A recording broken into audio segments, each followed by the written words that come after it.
Crisis, noun, an unstable period, especially one of extreme trouble or danger. I woke up in crisis one morning. I realised that I didn't want to go to work ever again. I had everything I wanted in my career, but I was unfulfilled. I'd lost my passion and my ambition. I was 30-something, so I called my crisis a thrisis.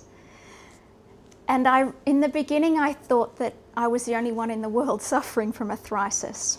But when I researched my book called 30-something and Over It, I realised that there's people everywhere in their 30s who don't want to go to work anymore or want more from their life, who are suffering from a crisis. I think the interesting thing to remember about a thrisis or a crisis is that when we're in a crisis, we're most able to change.